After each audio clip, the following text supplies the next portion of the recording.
அண்மை செய்தி. கேரளாவின் வயநாட்டில் நிலச்சரிவில் சிக்கி உயிரிழந்தவர்களின் எண்ணிக்கை 84ஆக உயர்ந்துள்ளது. இதுகுறித்த கூடுதல் விவரங்களை செய்தியாளர் சரவணன் வழங்க கேட்கலாம். சரவணன், இது குறித்த மேலும் விவரங்களை பதிவு பண்ணலாம்.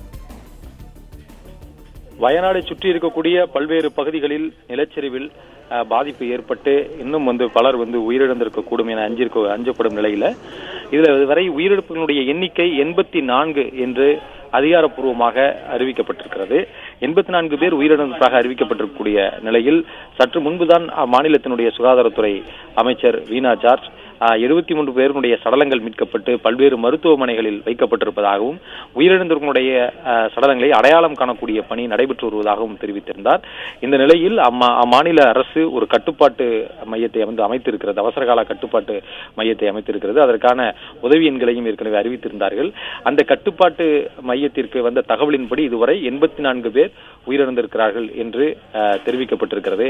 பல்வேறு பகுதிகளில் புதையுண்ட நிலையில் தொடர்ந்து சடலங்கள் மீட்கப்பட்டு வருகிறது. மீட்புக் குழுவினர்ல இந்த மீட்புக் குழுவினர் முதலில் முன்னுரிமை அளிப்பது பாதிக்கப்பட்ட பகுதிகளில் உயிருடன் யாரும் இருக்கிறார்களா, உதவி கேட்டு யாரும் இருக்கிறார்களா என்பதை கண்டறிந்து அவர்களை மீட்கக்கூடிய நடவடிக்கைகள் தான் முன்னுரிமை கொடுக்கிறார்கள். அதற்கு பிறகு பல்வேறு பகுதிகளில் புதையுண்ட நிலையில் சடலங்கள் இருப்பதாகவும் இந்த வீடுகள் அடித்து காட்டாற்று வெள்ளத்தில் அடித்துச் செல்லப்பட்ட வீடுகள் இடுபாடுகளில் சிக்கி சில சடலங்கள் இருப்பதாகவும் அவற்றை எடுக்கக்கூடிய நிலையில் இருக்கக்கூடிய சடலங்களை மட்டுமே கண்டறிந்து உடனடியாக மீட்டு வருகிறார்கள். இப்படி மீட்கப்பட்ட சடலங்கள் மட்டுமே 73 என்று தெரிவிக்கப்பட்டிருக்கிறது. 84 பேர் உயிரிழந்திருக்கிறார்கள் என்பதையும் தெரிவித்திருக்கிறார்கள். உயிரிழந்தவர்களுடைய சடலங்கள் அடையாளம் காணப்படும் நடவடிக்கை முயற்சியில ஈடுபட்டு வருகிறார்கள். சில இடங்களில் எல்லாமே இன்னும் மீட்பு குழுவினரே செல்ல முடியாத பகுதிகளிலும் இருக்கிறது. அங்கெல்லாம் இன்னும் செல்ல உயிரிழப்புகளுடைய எண்ணிக்கை அதிகரிக்கும் என்ற ஒரு அச்சம் நிலவி வருகிறது. எனவே மீட்பு குழுவினர் அவற்றை கண்டறிந்து சடலங்களை மீட்கக்கூடிய பணியில் ஈடுபட்டிருக்கிறார்கள். மீட்பு குழுவினருக்கு மோப்பநாய்களும் வரவழைக்கப்பட்டு மண்ணில் புதையுண்ட சடலங்களை அடையாளம் காண்பதற்காக மோப்பநாய்கள் பயன்படுத்தப்பட்டு வருகிறது. ஒரு பக்கம் இந்த காட்டாற்று வெள்ளத்தை கடந்து சென்று மீட்பு பணிகளை மேற்கொள்வதற்கு மீட்பு குழுவினர் கயிறுகளை கட்டி ஆற்றினுடைய 2 கரைகளுக்கும் கயிறுகள் மூலமாக சென்று வருகிறார்கள்.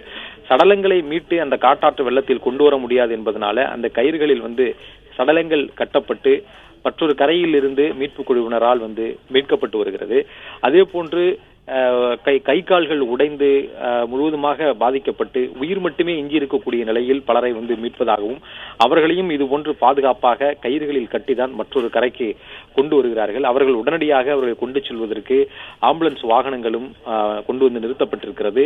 பாதிப்பு ஏற்பட்ட பகுதிகளினுடைய சாலைகள் எல்லாம் துண்டிக்கப்பட்டிருப்பதனால வெகு தூரத்திற்கு மீட்பு குழுவினர் கைகளில் ஏந்தியபடியே சடலங்களையும் பாதிக்கப்பட்டவர்களையும் மீட்கக்கூடிய சூழல் தான் தற்பொழுது இருக்கிறது. பல்வேறு இடங்கள்ல மீட்பு குழுவினர் இன்னும் சென்று சேர முடியாத நிலையில அவர்கள் ஆற்றை கடந்து செல்வதற்கு ஏற்ற வகையில் அதற்கான தற்காலிக பாலம் அமைக்கக்கூடிய பணியும் நடைபெற்று வருவதாகவும் கூறுகின்றனர். இன்னும் மீட்பு குழுவினருக்கு முறையான உபகரணங்கள் மீட்பு உபகரணங்களை எல்லாம் கொண்டு சேர்க்க முடியவில்லை. ஏனென்றால் மீட்பு குழுவினர் சென்ற வாகனங்கள் பல கிலோமீட்டர் தொலைவிற்கு முன்பதாகவே நின்றுவிட்டது. அங்கிருந்து சாலைகள் துண்டிக்கப்பட்டதனால அவர்கள் வாகனங்களில் செல்ல முடியவில்லை. எனவே கையில் எடுத்துச் செல்லக்கூடிய வகையிலான சில உபகரணங்களை மட்டுமே கொண்டு சென்று நீண்ட தூரம் பல கிலோமீட்டர் நடந்து சென்று மீட்பு குழுவினர் இந்த மீட்பு பணிகளில் ஈடுபட்டு வருகிறார்கள். எனவே அந்த வாகனங்கள்லாம் மீட்பு குழுவினுடைய வாகனங்கள் செல்வதற்கு தற்காலிகமாக சாலைகளை சீரமைக்கக்கூடிய பணிகளை மேற்கொள்கிறார்கள். அதற்காக இந்த மண்ணெல்லும் இயந்திரங்கள் எல்லாம் கொண்டு வரப்பட்டு தற்காலிகமாக சாலைகளை சீரமைத்து மீட்பு குழுவினுடைய வாகனங்களாவது குறிப்பிட்ட தூரம் வரை சென்றடைந்தால் அங்கிருந்து மீட்பு பணிகளுக்கு ஏதுவாக இருக்கும் என்பதனால அவற்றை தொடர்ந்து கொண்டு செல்கிறார்கள்.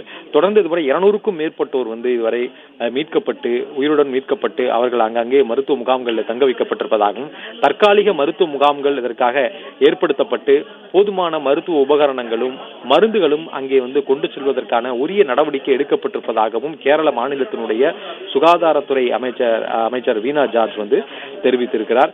போதுமான மருத்துவ உபகரணங்கள் அந்த மருத்துவ முகாம்களுக்கெல்லாம் சென்றடைந்து விட்டது என்றும் தெரிவித்திருக்கிறார்.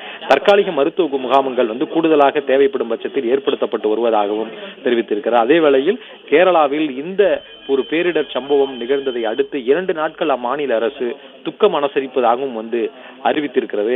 அரசினுடைய வழக்கமான பணிகள் நடவடிக்கைகள் எல்லாமே நிறுத்தப்பட்டு முழுக்க இதில் இந்த வயநாடு பேரிடர் தொடர்பாக பணிகளை மட்டுமே கவனம் செலுத்தி அதற்கான மீட்பு நடவடிக்கைகளை துரிதப்படுத்த வேண்டும் என்று மாநில அரசினுடைய அனைத்து துறைகள் அதிகாரிகளையும் இதற்காக முடுக்கிவிட்டிருக்கிறார்கள்.